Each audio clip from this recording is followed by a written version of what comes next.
मैंने आपसे कहा था कि अगर इसका मरियम नवाज से मैच पड़ेगा तो ये उसका इलेक्शन वार देगी, और वो ठीक थी बात, वो बिल्कुल सही थी बात।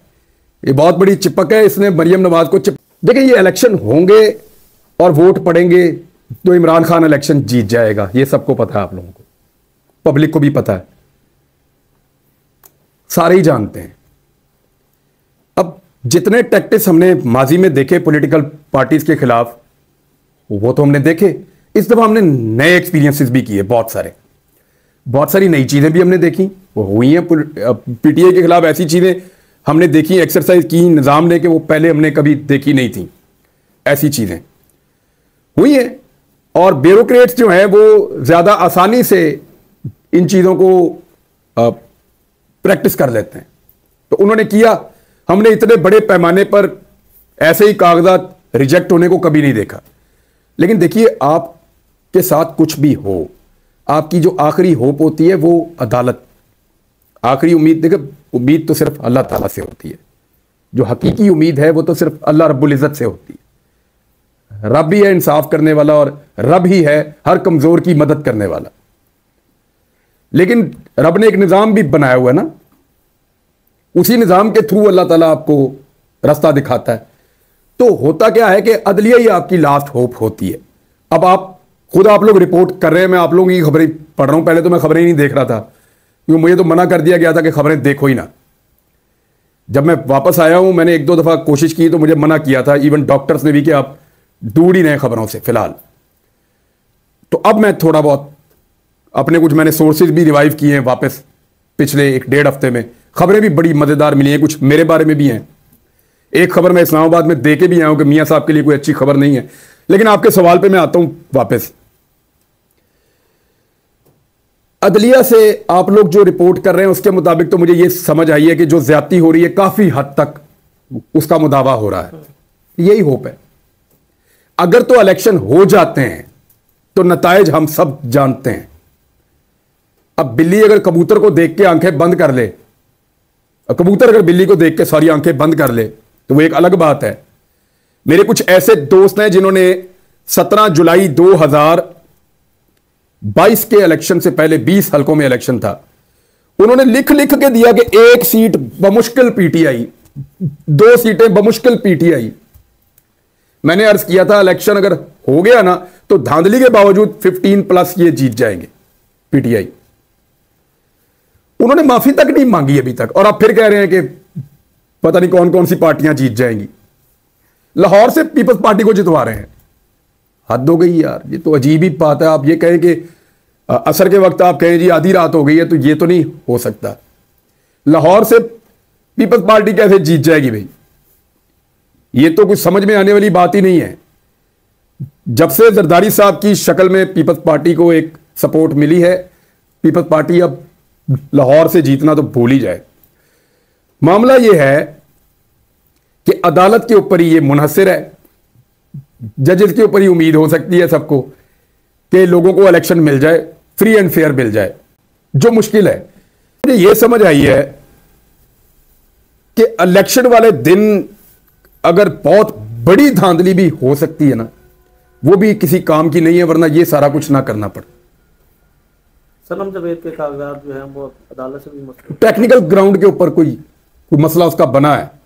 नून लीग के बुकरा वहां मौजूद थे, वो फोन करके मुबारकबादें दे रहे थे।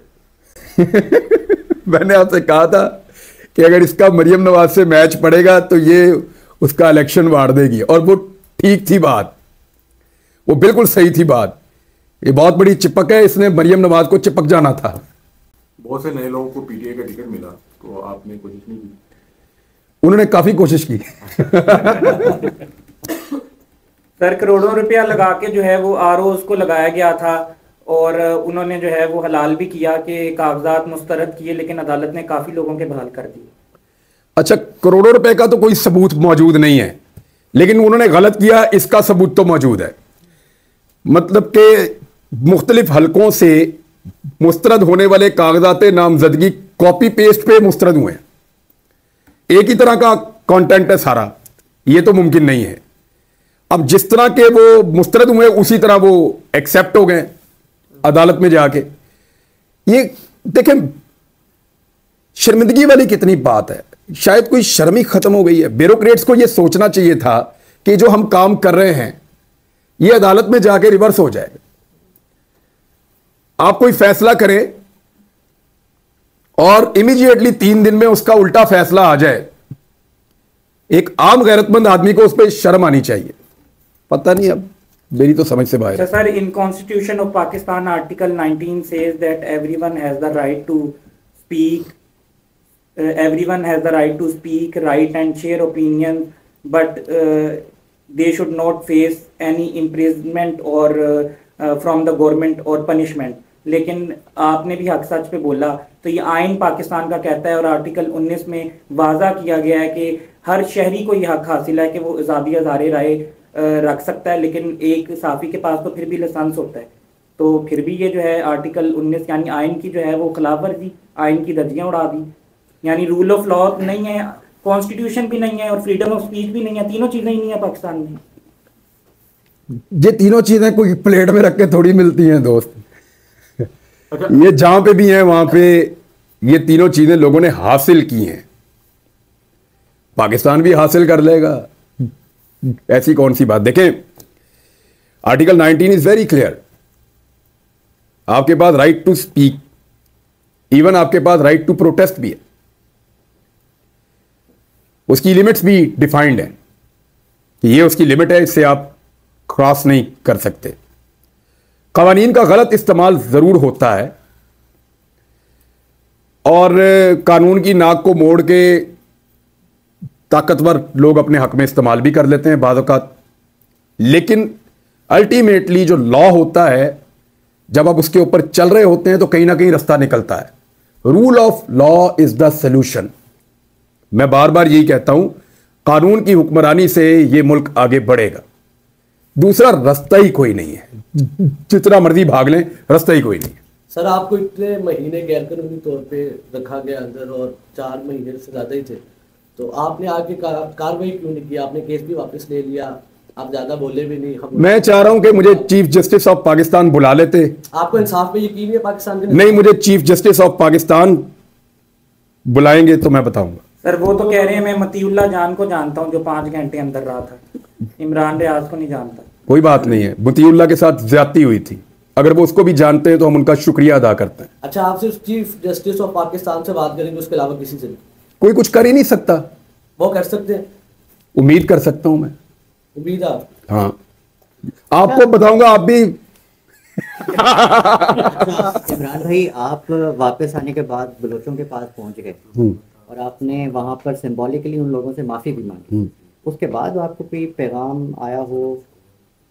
देखिए, मैंने गलत काम नहीं किया। एक चीज मैं आपको बताता हूं, मैंने बलोचों से ये माफी पहली दफा नहीं मांगी, जब हम बलूचिस्तान गए थे तब भी मांगी थी। मुझे जो वहां दोस्त मिले थे, मैंने उनसे कई दफा कहा कि यार जो मैंने एक स्टेटमेंट दे रखा है मुझे उस पर शर्मिंदगी है। इस मर्तबा एक सियासी जमात ने जानबूझ के ये स्टेटमेंट मेरा निकाला और मुझे इंस्टिगेट करने की कोशिश की। उनको लगा कि मैं हर चीज में क्योंकि अड़ जाता हूं, कुछ जिद्दी आदमी हूं शायद, तो ये अड़ जाएगा, ये कहेगा जी मैंने जो कहा था ठीक कहा था। सिर्फ उनको ये बताने के लिए कि मैं भाई जो मुझे ठीक लगता है उसी पे अड़ जाता हूं। मुझे लगा मैं गलत था, मैंने जाके उनसे माफी मांग ली और मैं उनका बड़ापन है वो उन्होंने मुझे माफ कर दिया। वो मुझे धक्के भी मार सकते थे कि चल निकल इधर से, तूने एक गलत बात की हुई है हमारे बारे में। उनका बड़ापन है, उन्होंने मुझे माफ कर दिया। तो मैं तो हर जगह पे जहां पे भी कोई मुझे आज के बाद मौका मिलेगा, मैं कहूंगा कि पूरा पाकिस्तान जो है उसको इकट्ठे होना चाहिए और पूरे पाकिस्तान की बात सुनी जानी चाहिए। हमें अपने मसाइल को खुद रिजॉल्व करना चाहिए, इससे पहले कि दुनिया हमारा तमाशा बनाए। सर, महाराज बलोच जो है वो इस्लामाबाद में उन्होंने धरना दिया हुआ है और उधर बलोच बच्चे भी मौजूद